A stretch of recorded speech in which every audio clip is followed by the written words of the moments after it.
όλοι μαζί να φωνάξουμε η οργή και το δίκαιο δεν είναι μπάζωμα. Δεν μπαζώνονται. Δεν μπαζώνονται.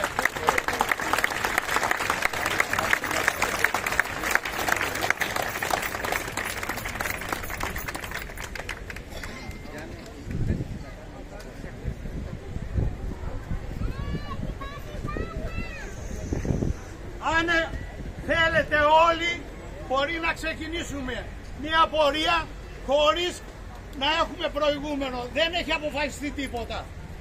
Όλοι μαζί το αποφασίζουμε.